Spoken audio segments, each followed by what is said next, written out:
Soil മണ്ണിനെ ഇളക്കൽ, മണ്ണ് ഉഴുതുന്ന രീതി, ചിലർ ഫോർക്കിങ് ചെയ്യുന്ന രീതി,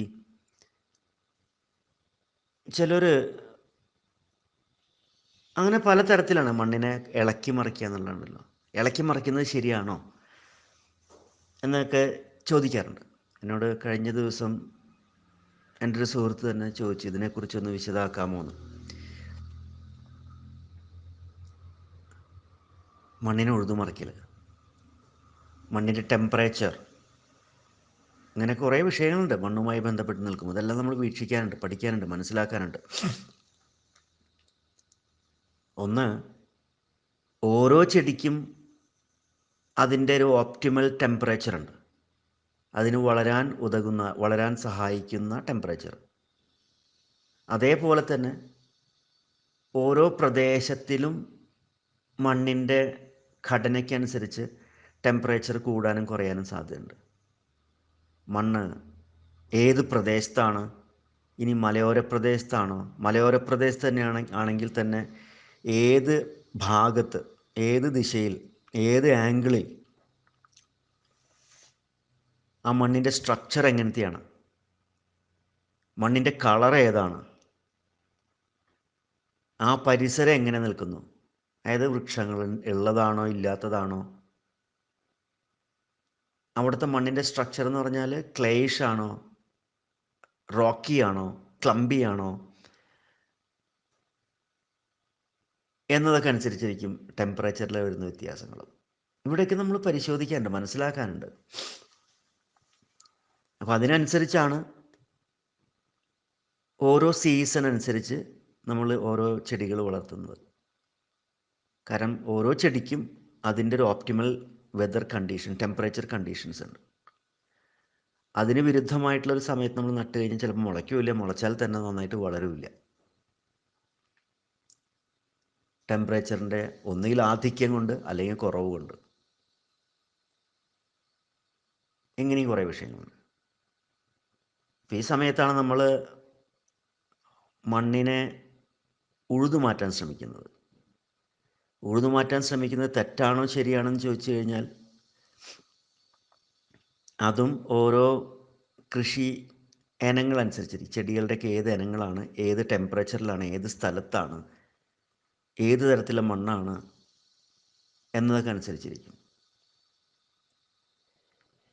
എങ്കിൽ പോലും ഒരു മിനിമം ടില്ലിങ് ആവശ്യമാണോ അല്ലേ എന്നൊക്കെ ചോദിക്കാറുണ്ട്.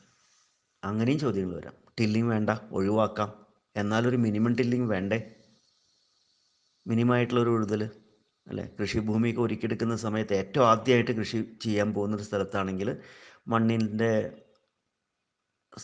നിരപ്പുണ്ടല്ലോ, അത് ഏറ്റക്കുറച്ചിലുണ്ടായിരിക്കും. പൊക്കം, കയറ്റം, ഇറക്കം, കയറ്റം, ഇറക്കം, അതായത് ചെറുത് ഒരു 5 സെൻറ്റി, 10 സെൻറ്റി, 1 ഫീറ്റ്, 2 ഫീറ്റ് ഒക്കെയുള്ള വ്യത്യാസങ്ങളുണ്ടായിരിക്കും. അപ്പോൾ കൃഷിയുടെ ഇറിഗേഷൻ, അതേപോലെ ട്രാൻസ്പോർട്ടേഷൻ, അതായത് ഒരു സ്ഥലത്ത് നിന്ന് വസ്തുക്കളൊക്കെ മറ്റൊരു സ്ഥലത്തേക്ക് കൊണ്ടുപോകുക, അർബാന അല്ലെങ്കിൽ ചെറിയ ചെറിയ എക്യുപ്മെൻറ്റ്സ് ഒക്കെ ഉപയോഗിക്കുന്നവരുണ്ടായിരിക്കും. ഇങ്ങനെയൊക്കെ വരുമ്പോൾ ഏറ്റക്കുറച്ചിലുകൾ, കയറ്റവും ഇറക്കവും കുഴികളും ഒക്കെ ആണെന്നുണ്ടെങ്കിൽ ഭയങ്കര ബുദ്ധിമുട്ടായിരിക്കും. അപ്പോൾ നമ്മളെന്ത് ചെയ്യും? കൃഷിയുടെ തുടക്കത്തിൽ ആ മണ്ണൊക്കെ ഒന്ന് ലെവലാക്കി എടുക്കാൻ ശ്രമിക്കാറുണ്ട്, ഒറ്റ പ്രാവശ്യം. അത് കഴിഞ്ഞ് പിന്നെ ആവശ്യമുണ്ടോ എന്നുള്ളത് നമ്മളുടെ മാനേജ്മെൻറ്റ് പ്രാക്ടീസ് അനുസരിച്ചിരിക്കും. എന്ത് തരത്തിലുള്ള പ്രാക്ടീസാണ് നമ്മൾ ചെയ്യുന്നത് എന്നതിനനുസരിച്ചിരിക്കും. പക്ഷേ മണ്ണിലെപ്പോഴും ടില്ലിങ് മാക്സിമം ഒഴിവാക്കുക എന്നുള്ളതാണ് ശരി. അത് ഫോർക്കിംഗ് ആയിക്കോട്ടെ, പ്ലഗിങ് ആയിക്കോട്ടെ, ടില്ലിങ്, റൊട്ടവേഷൻ, ഇങ്ങനെ പല തരത്തിൽ നമ്മൾ അതിനെ വ്യാഖ്യാനിക്കാറുണ്ട്. അതിന് അത്തരത്തിലുള്ള ഓരോ ഉപകരണങ്ങൾ നമ്മൾ ഉപയോഗിക്കാറുണ്ട്. ചില സ്ഥലത്ത് നമ്മൾ മണ്ണിലേക്ക് വളങ്ങൾ ചേർക്കുമ്പോൾ ചെറിയതായിട്ട് ഫോർക്കിംഗ് നടത്താറുണ്ട്. ഒരു 1 ഇഞ്ച് 2 ഇഞ്ച് എന്നത് രീതിയിൽ.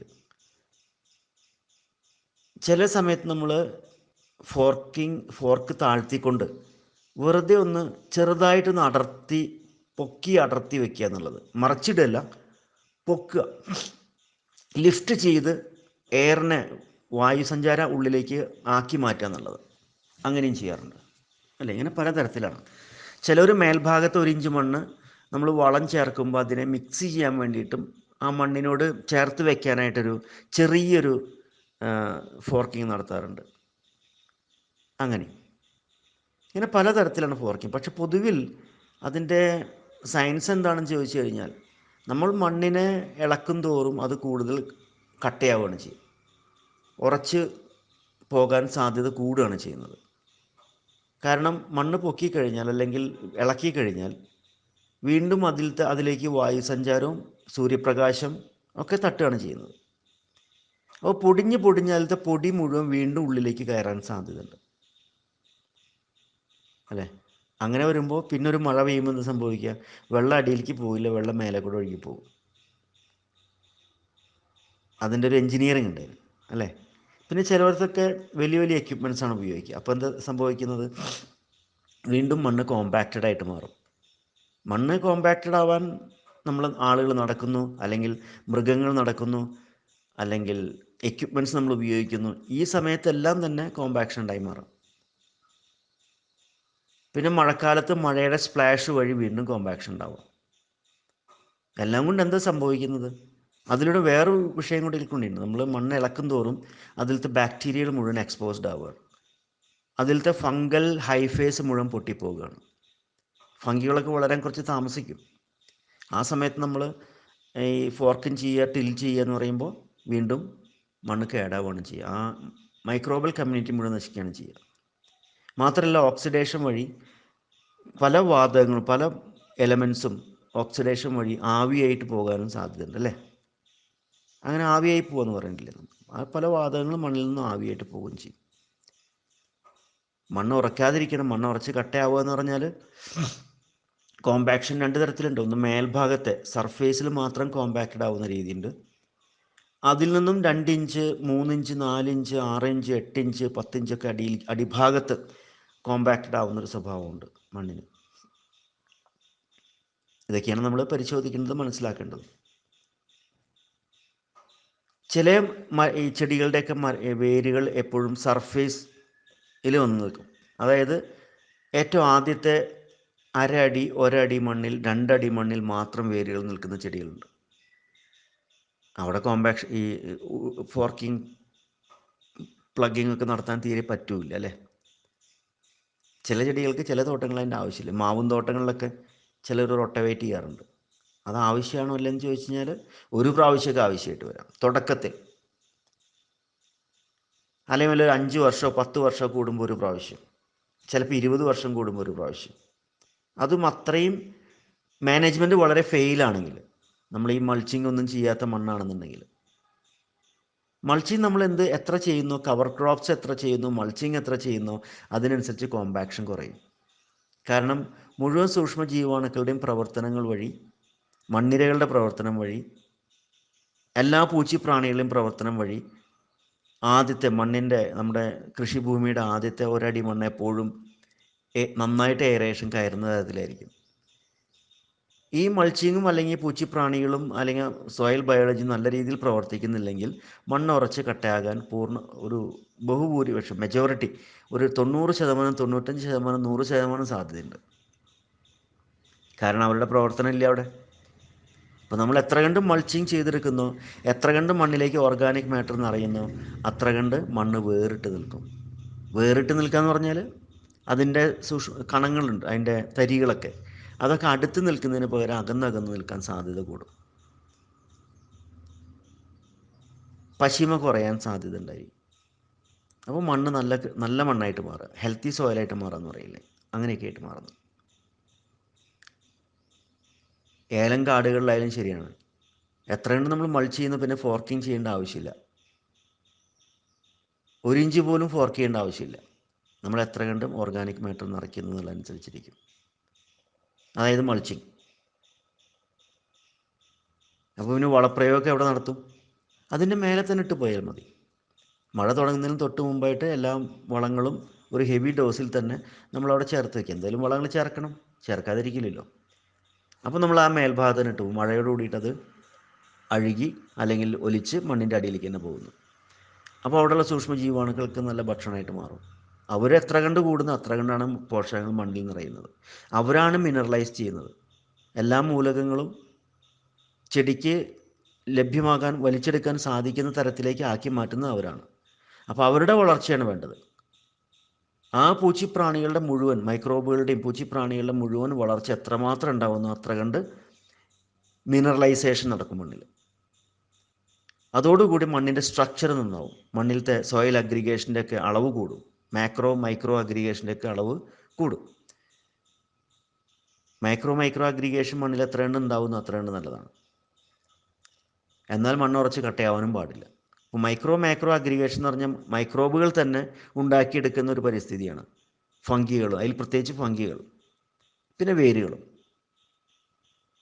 അവരാണ് ഈ മണി പോലുള്ള ഒരു ഒരു ഒരു മണ്ണിൻ്റെ ഒരു പ്രത്യേക അവസ്ഥ ഉണ്ടാക്കിയെടുക്കുന്നത്. അതിൻ്റെ ഉള്ളിൽ അവരുടെ കൂടാരമായിരിക്കും. അവരുടെ അവർക്ക് ജീവിക്കാൻ ഉതകുന്ന തരത്തിലായിരിക്കും അവരത് ഉണ്ടാക്കിയെടുക്കുക. തേനീച്ചയൊക്കെ കൂട് കൂട്ടുന്ന പോലെ, കിളികൾ കൂട് കൂട്ടുന്ന പോലെ മൈക്രോബുകളും കൂട് കൂട്ടുന്നുണ്ട് മണ്ണിൻ്റെ അടിയിൽ. അവരവരുടേതായിട്ടുള്ള ഒരു സങ്കേതം, ഒരു സുഖവാസ കേന്ദ്രം അവിടെ ഉണ്ടാക്കിയെടുക്കും. അത് വേരിനും അവിടെയുള്ള മറ്റു പല മൈക്രോബുകൾക്കും അവിടെയുള്ള ഒരു ജിയോ കെമിസ്ട്രി ഉണ്ടല്ലോ, അതിൻ്റെ ഒരു പ്രത്യേകതരം ഉറവിടമായിട്ട് മാറുകയാണ് ഈ അഗ്രിഗേറ്റ്സ് എല്ലാം. അപ്പം അതിലൊക്കെയും തന്നെ ഈ ഫംഗികളുടെ ഹൈഫേസ് ഉണ്ടായിരിക്കും. അപ്പോൾ നമ്മൾ ഉഴുതുമ്പോൾ എന്ത് സംഭവിക്കുന്നത്, ഇതെല്ലാം പുറത്താവും. അപ്പോൾ ഓക്സിജൻ്റെ അളവ് കൂടുന്നു, വെയിലടിക്കുന്നു. അല്ല, വെയിലടിക്കുന്നിടത്ത് വെയിലടിക്കും. ഏലം കാടുകളിൽ നിന്നാണ് വെയിലടിക്കാൻ അത്ര സാധ്യതയില്ല. എങ്കിലും മണ്ണ് എക്സ്പോസ്ഡ് ആയിട്ട് മാറുകയാണ്. അതോടുകൂടി മൈക്രോബുകളുടെ ആ ഒരു കൗണ്ട് ഉണ്ടല്ലോ അത് കുറയും. പോഷകങ്ങൾ പലതും തന്നെ ഇവാപ്പറേറ്റ് ചെയ്ത് ഓക്സിഡൈസ് ചെയ്ത് പോകും. ഇങ്ങനെയും പ്രശ്നമുണ്ട്. മാത്രമല്ല, പിന്നെ ഒരു മഴ വന്നാൽ പെട്ടെന്ന് അതിൻ്റെ പല ഇതുകളും ആ മണ്ണിൻ്റെ ഉള്ളിലേക്ക് ഇറങ്ങി അതിൻ്റെ ആ സുഷിരങ്ങളൊക്കെ ഉണ്ടല്ലോ അതൊക്കെ അടയ്ക്കാനും സാധ്യതയുണ്ട്. സാധ്യതയെന്നല്ല, ആ കോമ്പാക്ഷൻ പിന്നെ കൂടുതൽ വർദ്ധിക്കുകയാണ് ചെയ്യുക. അപ്പോൾ മണ്ണ് തൊടാതിരിക്കുക. മണ്ണ് നാച്ചുറലായിട്ട് തന്നെ അതിൻ്റെ ആ പ്രവർത്തനങ്ങൾ നടന്ന് വളരെ സോഫ്റ്റ് ആയിട്ടുള്ള, അല്ലെങ്കിൽ ഒരു നമ്മൾ എടുത്തു കഴിഞ്ഞാൽ അങ്ങനെ കുടയുന്ന, കയ്യിൽ നിന്ന് വീഴുന്ന പോലുള്ള തരത്തിലൊരു സ്ട്രക്ചറായിട്ട് മാറണം. ഒട്ടിപ്പിടിക്കുന്തോറും ക്ലംപിനെസ് കൂടുകയാണല്ലോ, കണ്ടിട്ടില്ലേ? അത് പിന്നെ ഉണങ്ങുമ്പോൾ എന്താവും, പാറയായിട്ട് മാറും. പാറ പോലെ, കല്ല് പോലെയൊക്കെ ആയിട്ട് മാറും. അങ്ങനെ നിറഞ്ഞു കഴിഞ്ഞാൽ പിന്നെ വേരുകൾക്ക് വേരോട്ടം രസമായിരിക്കില്ല, സുഖമായിരിക്കില്ല, ഒരു എളുപ്പത്തിൽ നടക്കില്ല. മണ്ണ് ഉറച്ച് കട്ടയാവും തോറും വായു സഞ്ചാരവും കുറയും, ഓക്സിജൻ്റെ അളവ് പിന്നെ കുറയുകയും ചെയ്യും. ഓക്സിജൻ ഒരു ലിമിറ്റഡ് ആയിട്ട് ഇങ്ങനെ കിട്ടിക്കൊണ്ടിരിക്കണം. അത് ഓർഗാനിക് മാറ്റർ എത്ര നിറയുന്ന അത്ര കണ്ടാണ് നിറഞ്ഞിരിക്കുക. അപ്പോൾ സ്ലൈഡ് നമ്പർ 1 പറയുന്ന പോലെ, in certain level turning of soil is good, but there are many other options without turning soil to prevent compaction and to get more air penetration. നമുക്ക് അനവധി ഉപായങ്ങളുണ്ട്. കവർ ക്രോപ്സ് വഴി, മൾച്ചിങ് വഴി, അല്ലേ? അതേപോലെ തന്നെ അതിനോടൊപ്പം നമ്മളുടെ സൂക്ഷ്മജീവാണു വളങ്ങളുണ്ടല്ലോ, അതൊക്കെ നമ്മൾ ചേർക്കുന്നത്, അതും ഒരു കൺസോർഷ്യം പോലെ, ഒന്നും ഒറ്റയ്ക്കും തെറ്റയ്ക്കുമല്ല, ഒരു കൂട്ടായിട്ടുള്ള മൈക്രോബുകളുടെ പ്രവർത്തനം ഒരുമിച്ച് സാധ്യമാക്കി എടുക്കുന്ന തരത്തിൽ വേണം നമ്മളുടെ മൈക്രോബൽ ഏജൻസിനെ ഇറക്കി വിടാനായിട്ട്. നമ്മളിടയ്ക്ക് പറയാറില്ലേ, പോഷകങ്ങളെല്ലാം തന്നെ ഒറ്റയ്ക്കല്ല പ്രവർത്തിക്കുന്നത്. ഓരോ പോഷകങ്ങളും മറ്റു പല പോഷകങ്ങളുമായിട്ട് ബന്ധപ്പെട്ട് അതിൻ്റെയും കൂടി സഹായം തേടിക്കൊണ്ടാണ് പ്രവർത്തിക്കുന്നത്. പല മൂലകങ്ങളും വഴികാട്ടിയായിട്ടും ഒപ്പം പ്രവർത്തിച്ചും മുന്നേ പ്രവർത്തിച്ചും ഒപ്പം പ്രവർത്തിച്ചും പിന്നാലെ പ്രവർത്തിച്ചും ഒക്കെ നടത്തിയെടുക്കുന്നുണ്ട്.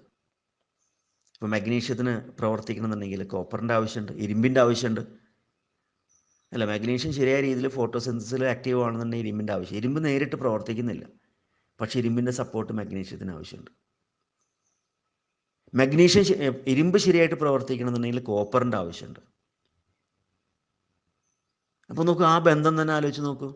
ഒന്നും മറ്റൊന്നിന് വഴികാട്ടിയായിട്ടും ഒന്നിൻ്റെ ഒപ്പം പ്രവർത്തിച്ചും മറ്റൊന്നിനെ ട്രിഗർ ചെയ്തും സപ്പോർട്ട് ചെയ്തും പിന്താങ്ങിയും പ്രവർത്തിക്കുന്നു.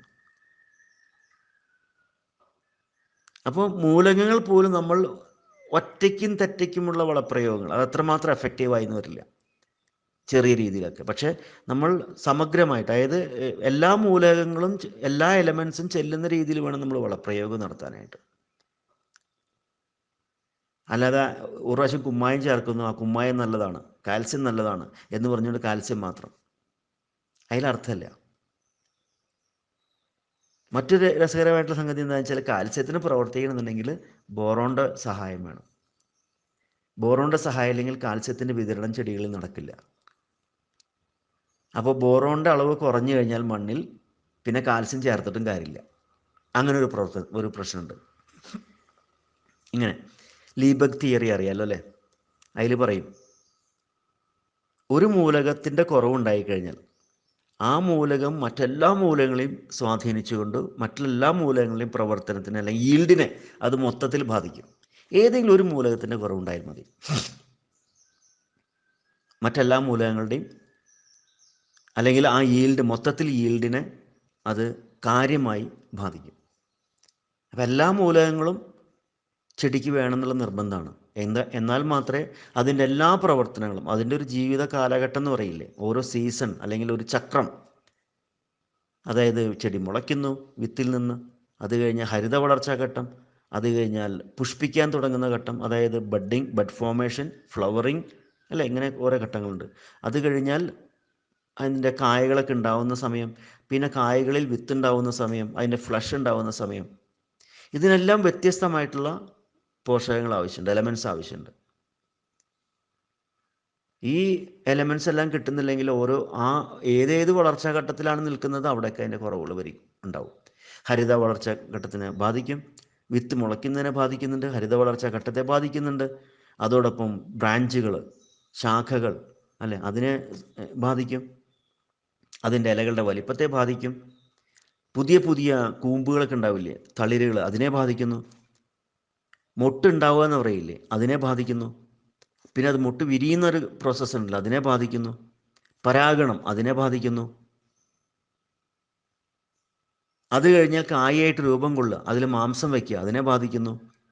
പിന്നെ അതിൽ വിത്തുകൾ ഉണ്ടാകുന്ന രീതി, അതിനെ ബാധിക്കുന്നു. അതിനോടൊപ്പം തന്നെ രോഗകീടങ്ങളെ നിർമ്മാർജ്ജനം ചെയ്യാനുള്ള ചെടിയുടെ കഴിവ്, അതിനെ ബാധിക്കുന്നു. വേരുകളുടെ വളർച്ച, ശക്തമായ വേരുകളുടെ വളർച്ച,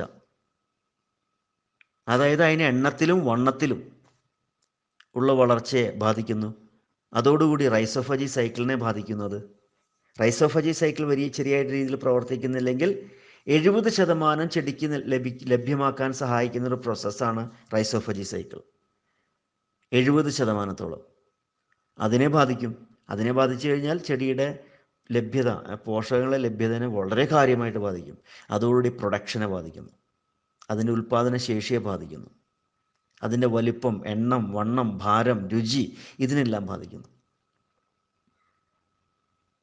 അല്ലേ? ഇതെല്ലാം ഇത്തരത്തിൽ ഓരോരോ പ്രാക്ടീസുമായിട്ട് ബന്ധപ്പെട്ട് നിൽക്കുന്നുണ്ട്. ഇപ്പം നമ്മൾ എത്രമാത്രം ടേണിങ്, ഈ ഉഴുതൽ വേണോ വേണ്ടേ എന്നുള്ളത് ഓരോ പ്രദേശത്തിൻ്റെ അല്ലെങ്കിൽ ആ മാനേജ്മെൻറ്റ് പ്രാക്ടീസ് എത്രമാത്രം കുറയ്ക്കാൻ പറ്റും അത്രമാത്രം കുറയ്ക്കുക എന്നുള്ളത്. ഒന്നും ടില്ലും തീരെ ഒഴിവാക്കിയാൽ അത്രയും നല്ലത്. പിന്നെ തുടക്കത്തിൽ വേണോ വേണ്ടേ എന്നുള്ളൊരു പ്രാധാന്യം വരുന്നുണ്ട്. കാരണം ഭൂമി ശരിയായ രീതിയിൽ നിരപ്പാക്കി എടുത്താൽ മാത്രമേ, ബെഡുകൾ ഉണ്ടാക്കിയെടുത്താൽ മാത്രമേ ഒരു കൃഷി ശരിയായ രീതിയിൽ. അപ്പോൾ അങ്ങനെ അതിനിടയ്ക്ക് ഒരു ഫോൺ വന്നു. അപ്പോൾ നമുക്ക് ചില ആവശ്യങ്ങൾ വരും, അങ്ങനെ ഉഴുതുമറിക്കേണ്ട ഒരു ആവശ്യകത ഉണ്ട് നിർബന്ധമായിട്ടും. അപ്പോൾ എന്ത് ചെയ്യണം? നമ്മൾ ഒരു പ്രാവശ്യം തന്നെ പ്ലാൻ ചെയ്യുക. നമ്മൾ ഒരു പ്രാവശ്യം ഉഴുതാൻ പോകുന്നുള്ളൂ, അല്ലെങ്കിൽ ബെഡ് ഉണ്ടാക്കാൻ പോകുന്നുള്ളൂ. പിന്നെ ആ ബെഡിൽ തന്നെ നമ്മൾ എല്ലാ വർഷവും കൃഷി ചെയ്യും. സീസൺ അനുസരിച്ച് ഓരോന്നും മാറി മാറി കൃഷി ചെയ്യുന്നു. ബെഡ് ഉണ്ടായിക്കഴിഞ്ഞാൽ ആ ബെഡ് തകരാതെ നോക്കുന്നു, അല്ലേ? ചെറിയ ചെറിയ റിപ്പയറിങ് നടത്തേണ്ടി വരാം. എപ്പോഴും എല്ലാ മാസത്തിലും എല്ലാ കൃഷിയിലും ഓരോ 3 മാസത്തിലും ഉഴുതുമറിക്കുക, ടിൽ ചെയ്യുക, ഫോർക്കിങ് ചെയ്യുക എന്ന് പറയുമ്പോൾ നമ്മൾ വളർത്തിയെടുക്കുന്ന മൈക്രോബുകളുടെ എണ്ണം മുഴുവൻ ഇല്ലാതാവും. പ്രത്യേകിച്ച് ഫംഗൽ ഹൈഫേസ്, അത് മുഴുവൻ തകർന്നു പോവുകയാണ് ചെയ്യുക. മണ്ണിരകളുടെ അതിൻ്റെ നാശം സംഭവിക്കാം, പല പൂച്ചിപ്രാണികളിലെയും. പിന്നെ നമ്മൾ മൾച്ച് ചെയ്യുന്ന ആ രീതിയൊക്കെ ഉണ്ടല്ലോ, അതിനെ മുഴുവൻ പിന്നെ ഇല്ലാതാവും. തീർച്ചയായിട്ടും നമ്മൾ ഓർഗാനിക് മാറ്റർ മണ്ണിലേക്ക് ചേർക്കണം എന്നുള്ള നിർബന്ധമാണ്, അല്ലെങ്കിൽ പൊതയിടുന്നത് നിർബന്ധമാണ്. അതല്ലെങ്കിൽ ഒന്നും പറ്റിയിട്ടില്ലെങ്കിൽ കൃഷി ചെയ്യുന്നില്ലെങ്കിൽ കവർ ക്രോപ്സ്, പച്ചില വളത്തിന് വേണ്ടിയിട്ട് പല വിത്തുകളും മുളപ്പിച്ച് നമ്മളതിലേക്ക് മണ്ണിലേക്ക് തന്നെ ആഴ്ത്തി ഇറക്കുന്നു, അല്ലെങ്കിൽ മണ്ണിൽ തന്നെ വെട്ടിയിടുന്നു. അതേസമയം വളരെ ദീർഘസമയം എടുത്തുകൊണ്ട് നമ്മൾ പൊതയിട്ടത് മുഴുവൻ മണ്ണിൻ്റെ അടിയിലേക്ക് ആക്കുമ്പോഴോ, അപ്പോൾ പിന്നെ നമുക്ക് നൈട്രജൻ്റെ നഷ്ടം സംഭവിക്കാം. നൈട്രജൻ നഷ്ടപ്പെട്ടു പോകാം അനാവശ്യമായിട്ട്, സമയത്തിന് ലഭിക്കാതെ. കാരണം ഓർഗാനിക് വസ്തുക്കൾ മുഴുവൻ മണ്ണിലാക്കി കഴിഞ്ഞാൽ പിന്നെ അതിനെ ദ്രവിപ്പിക്കാനായിട്ട് മണ്ണിൻ്റെ മേലേക്ക് എടുക്കുമ്പോൾ സാവധാനം ദ്രവിക്കുള്ളൂ. മണ്ണുമായി ബന്ധപ്പെട്ട് ടച്ച് ചെയ്ത് നിൽക്കുന്ന ഭാഗത്ത് മാത്രമേ അതിൻ്റെ ദ്രവീകരണം നടക്കുള്ളൂ. അപ്പോൾ ചെറിയ തോതിൽ മാത്രമേ നൈട്രജൻ്റെ ആവശ്യം എക്സ്ട്രാ ആയിട്ട് വരുന്നുള്ളൂ. അതേസമയം മണ്ണിൻ്റെ അടിയിലേക്ക് നമ്മൾ മൾച്ചിങ് ഒക്കെ ചെയ്ത് മണ്ണിലേക്ക് താഴ്ത്തി കഴിഞ്ഞാലോ, അല്ലെങ്കിൽ അതിൻ്റെ മേലേക്ക് മണ്ണിട്ട് കഴിഞ്ഞാലോ, പിന്നെ കൂടുതൽ മൈക്രോബിയൽ പ്രവർത്തനം അവിടെ നടക്കുകയാണ്. അപ്പോൾ കൂടുതൽ നൈട്രജൻ്റെ ആവശ്യമായിട്ട് വരും. കാരണം മൈക്രോബുകൾക്ക് പ്രവർത്തിക്കാൻ നന്നായിട്ട് നൈട്രജൻ്റെ ആവശ്യമുണ്ട്. അപ്പോൾ എന്താ സംഭവിക്കുക? ആ മണ്ണിൽ അവൈലബിൾ ആയിട്ടുള്ള നൈട്രജൻ മുഴുവൻ അവർ അപഹരിക്കും. ചെടിക്ക് ലഭിക്കേണ്ട നൈട്രജൻ ഇല്ലാതായി തീരും അല്ലേ? അപ്പോൾ അതിനു വേണ്ടി എന്ത് ചെയ്യണം? നമ്മൾ ഏറ്റവും നല്ലൊരു നൈട്രജൻ സ്രോതസ്സ് വളം കൂടി അതിൽ ചേർത്തുകൊണ്ട് ചെയ്തു കഴിഞ്ഞാൽ ആ നഷ്ടപ്പെടലില്ലാതാവും. അപ്പോൾ ചെടിക്ക് ആവശ്യത്തിനനുസരിച്ച് സമയത്തിനനുസരിച്ച് നൈട്രജൻ്റെ ലഭ്യത ഉണ്ടായിരിക്കും. എന്നാലും നൈട്രജൻ ഫിക്സ് ചെയ്യുന്ന ബാക്ടീരിയകൾ ഉണ്ടെങ്കിലോ, അവിടെ കൂടുതലുണ്ടെങ്കിൽ അവരെ നശിപ്പിക്കാതിരിക്കണമെങ്കിൽ അവർ നൈട്രജൻ ഫിക്സ് ചെയ്തോളൂ. നൈട്രജൻ സൈക്കിളിനെ കുറിച്ച് അറിയാമല്ലോ അല്ലേ? നൈട്രജൻ സൈക്കിൾ എന്ന് പറഞ്ഞാൽ മൈക്രോബുകളുടെ പ്രവർത്തനം വഴിയാണ് നൈട്രജൻ സൈക്കിൾ നടക്കുന്നത്. പ്രകൃതിയിൽ നിന്ന് തന്നെ നമ്മുടെ അന്തരീക്ഷത്തിലുള്ള 78% നൈട്രജനെ മണ്ണിലേക്ക് വലിച്ചെടുക്കുന്ന പ്രവർത്തനം നടത്തിയെടുക്കുന്നത് മൈക്രോബുകളാണ്. അപ്പോൾ എത്ര കണ്ട് നൈട്രജൻ ഫിക്സിങ് ബാക്ടീരിയകൾ അവിടെ ഉണ്ടോ, അല്ലെങ്കിൽ എത്രമാത്രം ആ ഒരു സ്പീഷീസ് വ്യത്യസ്തമായിട്ടുള്ള ഡൈവേഴ്സ് ആയിട്ടുള്ള മൈക്രോബുകൾ അവിടെ പ്രവർത്തിക്കുന്ന അത്രമാത്രം പലതരത്തിലുള്ള പോഷകങ്ങളും അന്തരീക്ഷത്തിൽ നിന്ന് വലിച്ചെടുക്കുന്നു, അല്ലെങ്കിൽ മണ്ണിൽ നിന്ന് വലിച്ചെടുത്ത് ചെടികൾക്ക് ലഭ്യമാക്കി കൊടുക്കുന്നു, അല്ലെങ്കിൽ അവർ തന്നെ അവരുടെ ശരീരത്തിലേക്ക് സൂക്ഷിച്ചു വെക്കുന്നു. റൈസോഫജി സൈക്കിളിൻ്റെ പ്രവർത്തനത്തോടുകൂടി അവരുടെ ആ ശരീരത്തിൽ നിന്ന് ചെടി തന്നെ വലിച്ചെടുക്കുന്നു. അപ്പോൾ എത്ര കണ്ട് വേരുകളുണ്ട് അത്ര കണ്ട് റൈസോഫജി സൈക്കിൾ പ്രവർത്തിക്കും. അപ്പോൾ വേരുകളെ ശക്തിപ്പെടുത്തുക എന്നുള്ളതാണ് ആവശ്യം. വേരുകളെ ശക്തിപ്പെടുത്താനുള്ള വളങ്ങളും കൊടുക്കേണ്ടി വരും, ചിലപ്പോൾ വളർച്ചാ തുരകങ്ങളും നൽകേണ്ടി വരാം. വേരുകൾക്ക് നഷ്ടം സംഭവിക്കാതിരിക്കാൻ, കേടുപാടുകൾ സംഭവിക്കാതിരിക്കാൻ, അവിടുത്തെ രോഗങ്ങളും കീടങ്ങളും വരാതിരിക്കാൻ ശ്രമിക്കേണ്ടതുണ്ട് മണ്ണിൽ. അത്തരത്തിലുള്ള കൺസോർഷ്യം മണ്ണിലേക്ക് നമ്മൾ ചേർക്കണം മൈക്രോബുകളെ. അതൊരു ഗ്രൂപ്പായിട്ട് തന്നെ, ഒറ്റയ്ക്കും തെറ്റയ്ക്കുമല്ല. 5, 6, 10, 20, 50, 100 ഒക്കെ ആയിട്ടുള്ള. അതേപോലെ തന്നെ ലോക്കൽ മൈക്രോബുകൾ, മണ്ണിൽ തന്നെ ആ പരിസരത്തുള്ള മൈക്രോബുകളുടെ വർധനവുണ്ടാവാൻ വേണ്ടിയിട്ട് അവിടെയും പ്രത്യേകമുള്ള ഭക്ഷണം നമ്മൾ കൊടുക്കുന്നു. അവർക്കും സഹകരിച്ച് പ്രവർത്തിക്കാവുന്ന മൈക്രോബുകളെ നമ്മൾ മണ്ണിലേക്ക് ഇറക്കുന്നു. അവരുടെ തന്നെ ഇറക്കുമ്പോൾ മണ്ണിൽ അതിൻ്റെ അളവിനെ കൗണ്ട് കൂട്ടാനായിട്ട് നമ്മൾ മണ്ണിന് പുറത്ത് വെച്ച് തന്നെ അവരുടെ വംശത്തെ വർദ്ധിപ്പിച്ചുകൊണ്ട് ഒരു പ്രത്യേക രീതിയിൽ ലീച്ച് ചെയ്ത് വർദ്ധിപ്പിച്ചെടുത്ത് ഫെർമെൻ്റ് ചെയ്ത് നമ്മൾ മണ്ണിലേക്ക് ഇറക്കി കൊടുക്കുന്നു. ഇങ്ങനെ അനവധി വിദ്യകളാണ് നമ്മൾ മണ്ണിലെ മൈക്രോബുകൾ വർദ്ധിപ്പിക്കാനായിട്ട് നമ്മൾ ചെയ്തെടുക്കുന്നത്. ഇന്ന് മുൻകാലങ്ങളിൽ അത് ചെയ്തിരുന്നില്ല, അല്ലെങ്കിൽ സംഭവിച്ചിരുന്നില്ല, അല്ലെങ്കിൽ എന്താണെന്ന് അറിഞ്ഞിരുന്നില്ല. പലരും ജീവാമൃതം ഇതൊക്കെ ഉണ്ടാക്കുന്നവരുണ്ട്. അതൊക്കെ ഇന്നാണ് മനസ്സിലായി തുടങ്ങിയത് അതിൽ എത്രമാത്രം മൈക്രോബുകളുണ്ട്, അതിൻ്റെ സഹായം എന്താണെന്നുള്ളത്.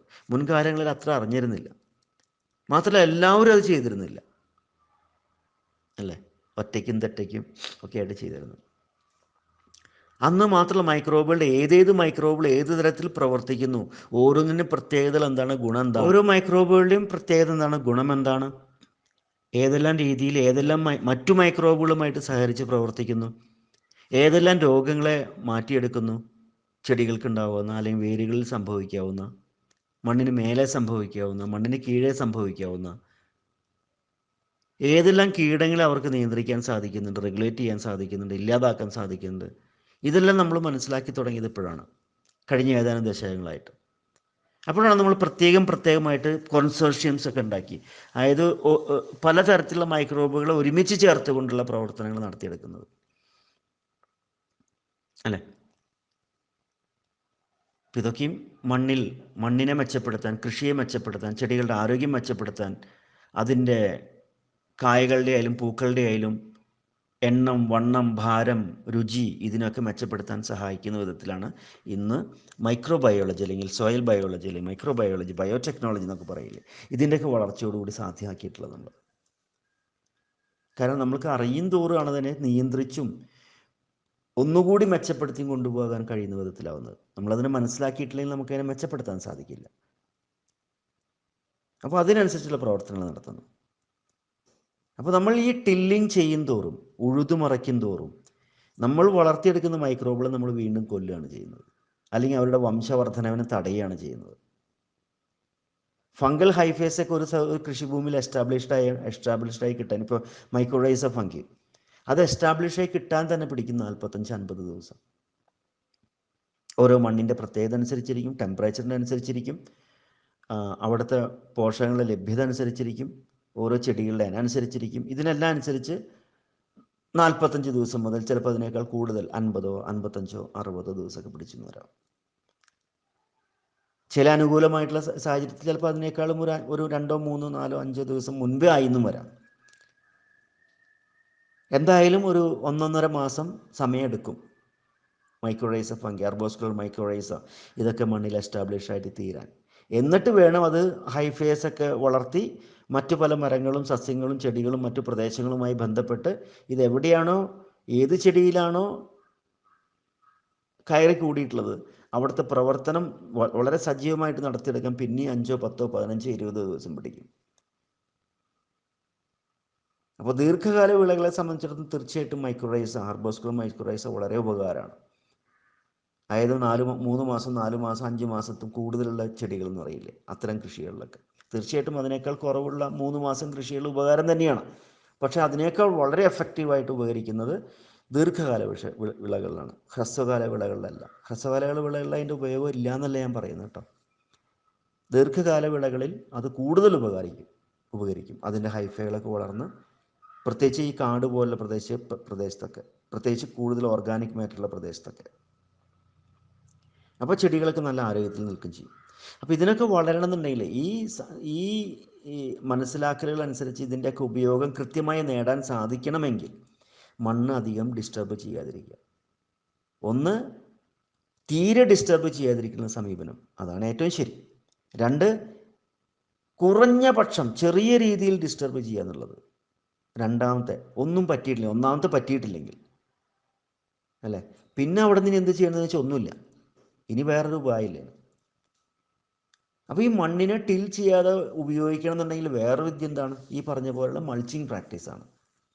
കാരണം അതിലുള്ള പൂച്ചിപ്രാണികൾ മുഴുവൻ മണ്ണിനെ ഉഴുത് ആ മേൽഭാഗത്തെ ഒരു 4 സെൻറ്റി, 6 സെൻറ്റി, 8 സെൻറ്റി അല്ല 8 ഇഞ്ച്, 4 ഇഞ്ച്, 6 ഇഞ്ച്, 8 ഇഞ്ച് മണ്ണിനെ, അല്ലെങ്കിൽ 10 ഇഞ്ച് മണ്ണിനെ, 12 ഇഞ്ച് മണ്ണിനെ പോലും ഉഴുതുമറയ്ക്കാൻ ഹോളുകൾ ഉണ്ടാക്കിയും നുഴഞ്ഞിറങ്ങിയും അതിലൂടെ സഞ്ചരിച്ചും ഒക്കെ അവർ വളരെ എയറേറ്റഡ് ആക്കി മാറ്റും, എയറോബിക് ആയിട്ട് മാറ്റും.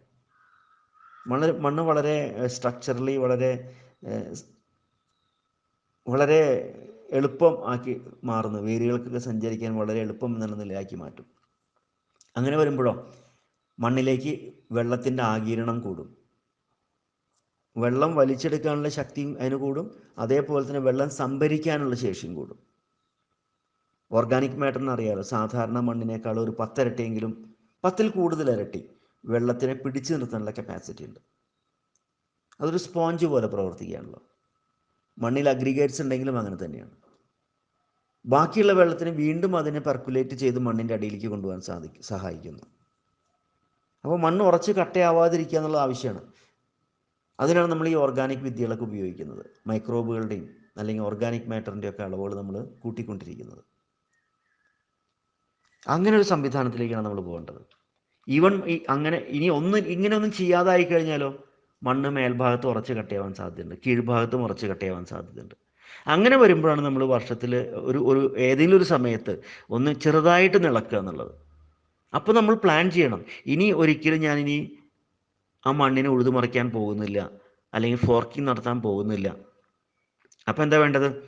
അഥവാ നമ്മൾ ഫോർക്കിംഗ് ചെയ്തു എന്നുണ്ടെങ്കിൽ ഇമ്മീഡിയറ്റ്ലി വളപ്രയോഗം, ഓർഗാനിക് മാറ്ററിൻ്റെ കമ്പോസ്റ്റൊക്കെ അതിൻ്റെ മേലെ ഇട്ടുകൊണ്ട് വീണ്ടും അതിൻ്റെ മേലെ മൾച്ചിങ് ചെയ്തെടുക്കുക. പിന്നെ തുടർന്ന് അങ്ങോട്ട് മൾച്ചിങ് തന്നെ.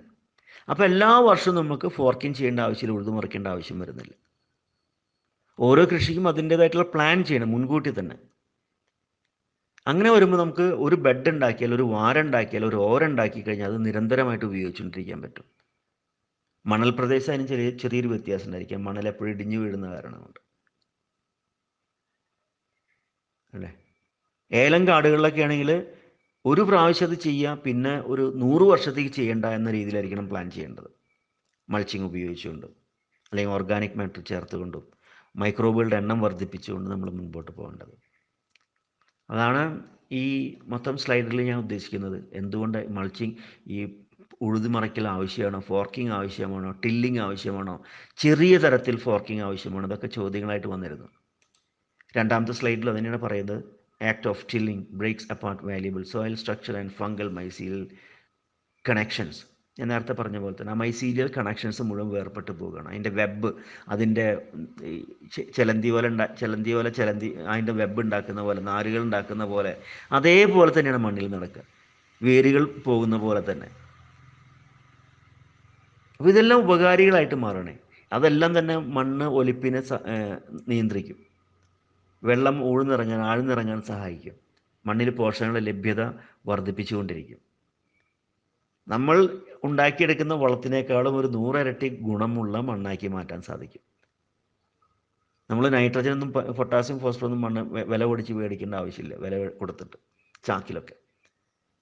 അല്ലാതെ തന്നെ ആവശ്യാനുസരണം വസ്തുക്കൾ നമ്മൾക്കവിടെ മണ്ണിൽ തന്നെ, മൈക്രോബുകൾ തന്നെ ഉണ്ടാക്കിയെടുക്കും. ആന ചത്താലും പന്തീരായിരം, ജീവിച്ചിരുന്നാലും പന്തീരായിരം എന്ന് പറയും പണ്ട് കാലത്ത്. ഇന്നിപ്പോൾ പന്തീരായിരം എന്നല്ല, ഇന്നിപ്പോൾ ആന ചത്താൽ 1 മില്യൺ, ചത്തില്ലെങ്കിലും 1 മില്യൺ എന്ന കണക്കിൽ പറയണം. അപ്പോൾ അതേപോലെയാണ് മൈക്രോബുകൾ ചത്താലും ജീവിച്ചിരുന്നാലും ഗുണം തന്നെയാണ്. കാരണം മൈക്രോബുകൾ മാത്രമല്ല, എല്ലാ പൂച്ചിപ്രാണികളും ഇതെല്ലാം തന്നെ എല്ലാ തരത്തിലുള്ള പോഷകങ്ങളും മണ്ണിലേക്ക് ചേർത്തുകൊണ്ടിരിക്കുകയാണ്.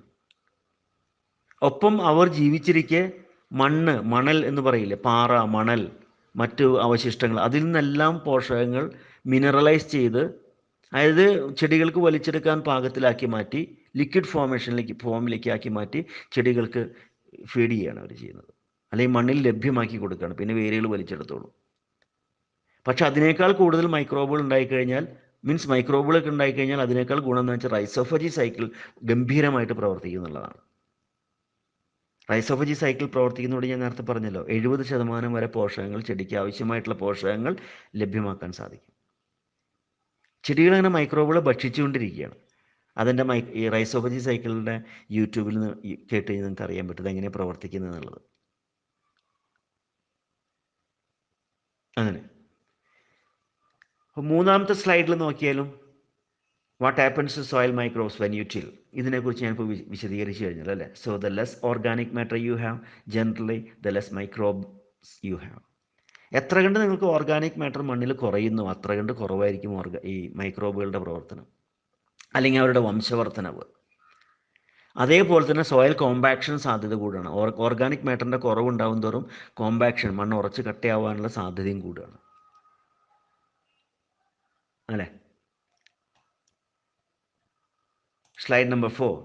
Microorganisms also improve the structure of the soil, which makes soil free from erosion. So if the microbes in the soil get destroyed, it affects the soil respiration and also the nutrient cycling. That makes soil more damp and it becomes useless for the plant growth. നമ്മൾ എത്ര കണ്ട് മണ്ണ് മറച്ചെടുക്കുന്നു, അതിലൂടെ organisms എല്ലാം നശിച്ചു പോകാൻ സാധ്യതയുണ്ട്. ആ ഓർഗാനിസമാണ് മണ്ണിൻ്റെ സോയിൽ സ്ട്രക്ചർ, മണ്ണിൻ്റെ സ്ട്രക്ചറിനെ മെച്ചപ്പെടുത്തുന്നത്, പലതരത്തിലുള്ള ഫിസിക്കൽ, ബയോളജിക്കൽ, കെമിക്കൽ സ്ട്രക്ചറിനെ മെച്ചപ്പെടുത്തുന്നത്. അതിന് നാശം സംഭവിക്കുന്നതോടുകൂടിയിട്ട് മണ്ണൊലിപ്പും അല്ലെങ്കിൽ പോഷകങ്ങൾ നഷ്ടപ്പെടുന്ന പല രൂപത്തിലും നഷ്ടപ്പെടാൻ സാധ്യത കൂടുകയാണ് ചെയ്യുന്നത്. ഇതെല്ലാം മൈക്രോബൽ കമ്മ്യൂണിറ്റിയാണ് മെച്ചപ്പെടുത്തിയെടുക്കുന്നത്, വേറെ ആരുടെയും പ്രവർത്തനം കൊണ്ടല്ല. അവരാണ് അവിടെ ആക്റ്റീവായിട്ട് പ്രവർത്തിക്കുന്നത്. നമ്മൾക്കൊന്നും അതുപോലെ പ്രവർത്തിക്കാൻ സാധിക്കില്ല. 24 മണിക്കൂറും 365 ദിവസവും ദിവസേന, ശനി ഞായറും ബക്രീദും പെരുന്നാളും ഓണം വിഷുവൊന്നും ഇല്ലാതെ, പെരുന്നാളും ബർത്ത്ഡേ പാർട്ടിയും ഇതൊന്നും ഇല്ലാതെ അവർ 365 ദിവസം പ്രവർത്തിച്ചുകൊണ്ടിരിക്കുക, രാത്രിയും പകലൊന്നും ഇല്ലാതെ. ഷിഫ്റ്റ് പോലെ. ചിലർ രാത്രി പ്രവർത്തിക്കുന്നു, ചിലർ പകൽ പ്രവർത്തിക്കുന്നു, ചിലർ 40 ഡിഗ്രിയിൽ പ്രവർത്തിക്കുന്നു, ചിലർ 10 ഡിഗ്രിയിൽ പ്രവർത്തിക്കുന്നു, ചിലർ 25 ഡിഗ്രിയിൽ പ്രവർത്തിക്കുന്നു. Centigrade temperature. ഈ ടെമ്പറേച്ചറിൻ്റെ വ്യതിയാനം അനുസരിച്ച് മൈക്രോബുകൾ കൈമാറി കൊടുക്കും. റിലേ പോലെ. നമ്മൾ ഒളിമ്പിക്സിൽ കണ്ടിട്ടില്ലേ റിലേ എന്ന പോലെ ആ വടി കൈമാറി കൊടുത്തുകൊണ്ടിരിക്കും. ഞാൻ ഈ ടെമ്പറേച്ചറിൽ ഞാൻ പ്രവർത്തിച്ചുകൊണ്ട് അത് കഴിഞ്ഞാൽ 28 ഡിഗ്രി 30 ഡിഗ്രി അല്ല എന്നാൽ അവരെ വിളിക്കുക, അവർ പ്രവർത്തിക്കട്ടെ. അത് കഴിഞ്ഞ് 35 ഡിഗ്രിയിൽ വേറെ ഗ്രൂപ്പ് വരികയാണ്, അവർ പ്രവർത്തിക്കട്ടെ. ഇങ്ങനെ കൈമാറി കൊടുത്തുകൊണ്ട് അതിനനുസരിച്ച് താഴും തോറും തിരിച്ചും കൈമാറിക്കൊണ്ടിരിക്കും, മേലോട്ട് ഉയരും തോറും അതിനും കൈമാറിക്കൊണ്ടിരിക്കും. ഓരോ ടെമ്പറേച്ചറും ഓരോ മൈക്രോബുകൾക്ക് വ്യത്യസ്തമായിട്ടുള്ള ഇതുകൾ ഉണ്ടാക്കിയെടുക്കുന്നത്. അപ്പോൾ അവർ കൈമാറിക്കൊണ്ടിരിക്കും. ചിലർ സുഷുപ്തിയിലേക്ക് പോകും, മറ്റുള്ളവരെ അനുവദിക്കും പ്രവർത്തിക്കാനായിട്ട്. ഇങ്ങനെ അങ്ങനെ 360 ദിവസം അവർ പ്രവർത്തിച്ചുകൊണ്ടിരിക്കുക. നമ്മൾ ശനി ഞായറൊക്കെ ചുട്ടിയെടുക്കുന്നു. എന്താ പറയുക, ചെണ്ട വെച്ചോടത്തൊക്കെ കോല് വെച്ചോടത്തൊക്കെ അല്ലേ, ചെണ്ടപ്പുറത്ത് കോല് വെച്ചോടത്തൊക്കെ നടക്കാമെന്ന് പറയും. എന്ന പോലെ നമ്മൾ നടക്കുക. പക്ഷെ മൈക്രോബുകൾ 24/7 കണ്ടിന്യൂസ് ആയിട്ട് പ്രവർത്തിച്ചുകൊണ്ടിരിക്കുക. അപ്പോൾ നമ്മൾ അവരുടെ പ്രവർത്തനം എത്രമാത്രം ഗംഭീരമാക്കുന്നു അത്ര കണ്ട് നമുക്ക് ലേബർ ചെലവും കുറയും. വളപ്രയോഗങ്ങൾ, രോഗപ്രതിരോധ നടപടികൾ, കീടപ്രതിരോധ നടപടികൾ, ഇതിലെല്ലാം നമുക്ക് സാമ്പത്തികമായിട്ടുള്ള സഹായം എളുപ്പം ഉണ്ടാക്കിയെടുക്കാൻ സാധിക്കും. അപ്പോൾ ഇത്തരത്തിലൊരു സമീപനം, റീജനറേറ്റീവായിട്ടുള്ള ഒരു സമീപനമാണ് നമ്മൾ ചെയ്തെടുക്കേണ്ടത്. ഇന്നത്തെ ബയോടെക്നോളജി, ബയോളജി ഇതിൻ്റെയൊക്കെ സഹായത്തോടെ നമ്മൾ അറിഞ്ഞ അറിവുകൾ, മനസ്സിലാക്കിയ അറിവുകൾ, വിജയിപ്പിച്ച അറിവുകൾ, മെച്ചപ്പെടുത്താവുന്ന അറിവുകൾ നമ്മൾ മണ്ണിലേക്കും കൃഷിയിലേക്കും പരിസരങ്ങളിലേക്കും വ്യാപിപ്പിച്ചുകൊണ്ടിരിക്കുക. അതിലൂടെ നമ്മുടെ കാലാവസ്ഥയെ പോലും മെച്ചപ്പെടുത്തിയെടുക്കാൻ സാധിക്കും. നമ്മളെ എൻവിറോൺമെൻറ്റിനെ സംരക്ഷിക്കാൻ സാധിക്കും. നമ്മുടെ ഭക്ഷ്യസുരക്ഷ അത് നേടിയെടുക്കാൻ സാധിക്കും. ജലക്ഷാമം പരിഹരിക്കാൻ സാധിക്കും. അനാവശ്യമായിട്ടുള്ള എനർജി ചിലവാക്കൽ അത് ഇല്ലാതാക്കാൻ സാധിക്കും. ചെടിക്കും മനുഷ്യർക്കും സമൂഹത്തിന് മൊത്തത്തിൽ അല്ലേ. അപ്പോൾ അടുത്ത സ്ലൈഡ് നമ്പർ 5 നോക്കൂ. Slide number 5 degenerative and regenerative എന്ന് പറയുന്നുണ്ട്. നമ്മൾ എത്ര കണ്ട് മണ്ണിനെ ബെയർ സോയിലാക്കി എക്സ്പോസ്ഡ് ആക്കുന്നു അത്ര കണ്ട് കാർബൺ ഡൈ ഓക്സൈഡ് നഷ്ടപ്പെടുന്നു, ഹൈഡ്രജൻ നഷ്ടപ്പെടുന്നു അല്ലേ, വെള്ളം നഷ്ടപ്പെടുക. അതേസമയം മൾച്ചിങ്, കവർ ക്രോപ്പ്, അതായത് നമ്മൾ കൃഷി ചെയ്യുന്നില്ല കവർ ക്രോപ്പ് ചെയ്യുന്നു, അല്ലെങ്കിൽ ബോധപൂർവ്വം നമ്മൾ കവർ ക്രോപ്പ് നിർബന്ധമായും ചെയ്തിരിക്കും. ഒരു കൃഷി കഴിയുന്നു ഇമ്മീഡിയറ്റ്ലി നമ്മൾ കവർ ക്രോപ്പ് വിത്തുകളിടുന്നു, മുളപ്പിക്കുന്നു. അത് മണ്ണിലേക്ക് തന്നെ ഒന്നുകിൽ വെട്ടിയിടുന്നു അല്ലെങ്കിൽ അവിടെ തന്നെ ഒടിച്ചിടുന്നു, അങ്ങനെയും ചെയ്യുന്നു. അതിനുവേണ്ടി വലിയ വലിയ തോട്ടങ്ങളിലൊക്കെ അതിന് പ്രത്യേകമായിട്ടുള്ളൊരു മൂവിങ് മെഷീൻ ഉണ്ട്, എക്യുപ്മെൻറ്റ്സ് ഉണ്ട്. അത് ഒടിച്ചിട്ട് അങ്ങോട്ട് പോയിക്കോളൂ, പറക്കില്ല, ഒടിച്ചിട്ട് പോകും. വീണ്ടും അതിനെ ദ്രവിക്കാൻ അനുവദിക്കും.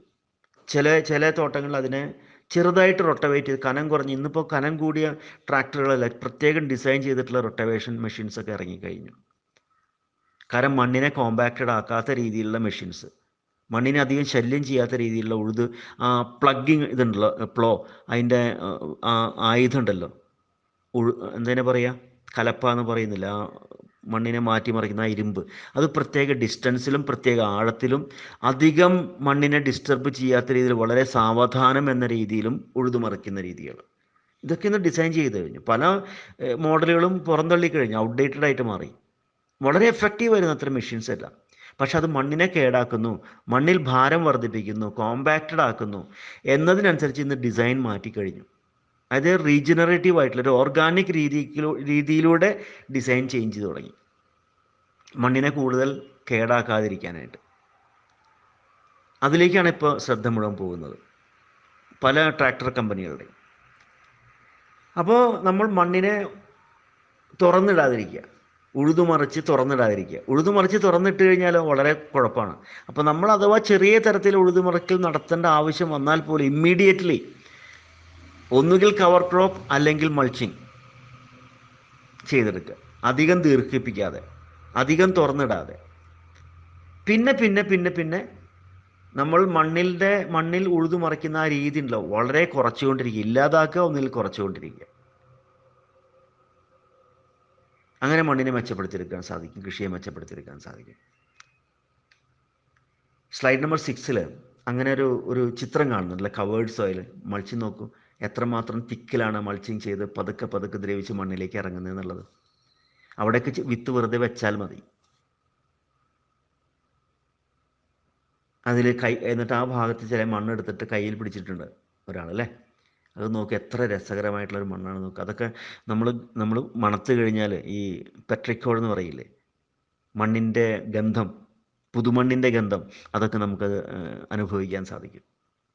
കെട്ട മണമല്ല, ചീഞ്ഞ മണമല്ല, അമോണിയം കലർന്ന വളമല്ല ഈ മണമല്ല ഉണ്ടാവുക, ദുർഗന്ധമല്ല ഉണ്ടാവുക. മുട്ട ചീഞ്ഞ മണം എന്നൊക്കെ പറയില്ല നമ്മൾ, പാല് കേടായിട്ടുള്ള മണം, അതല്ല.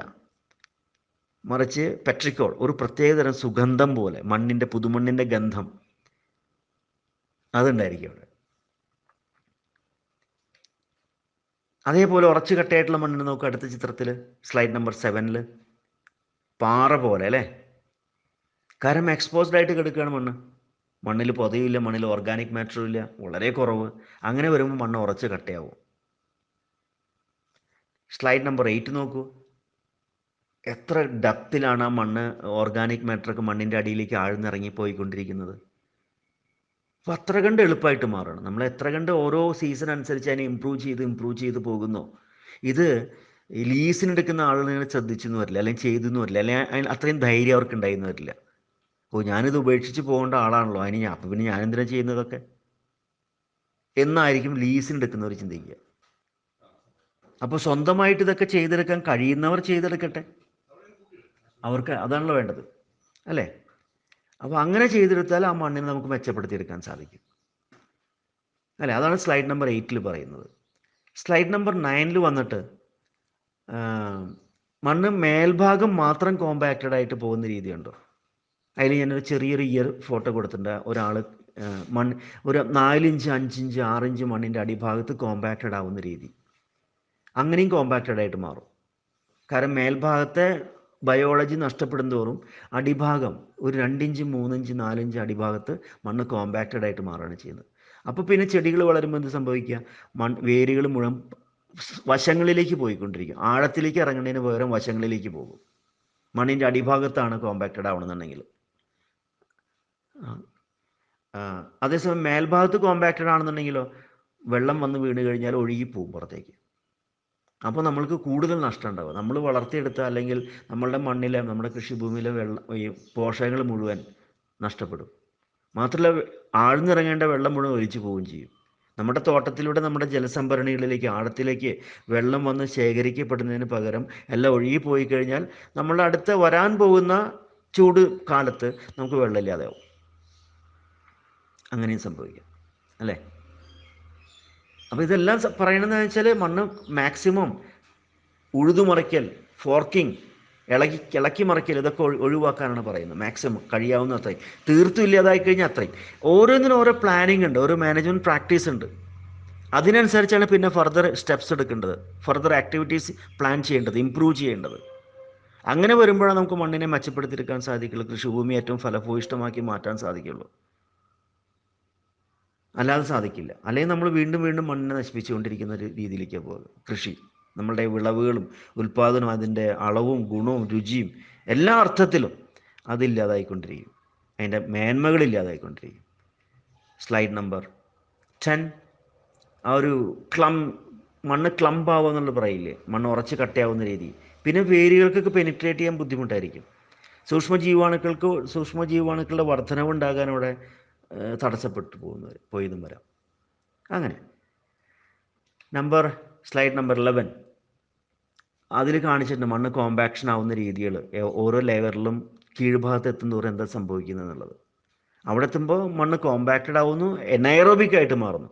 മണ്ണ് എനൈറോബിക് ആയിട്ട് മാറുമ്പോൾ, അല്ലെങ്കിൽ അത്തരം പോക്കറ്റുകൾ എന്ന് പറയുമ്പോൾ, ഉപദ്രവകാരികളായിട്ടുള്ള ഫുസേറിയം, പിത്തിയം, ഇങ്ങനെയുള്ള പല ഉപദ്രവകാരികളുടെ എണ്ണം കൂടുകയും ചെയ്യും.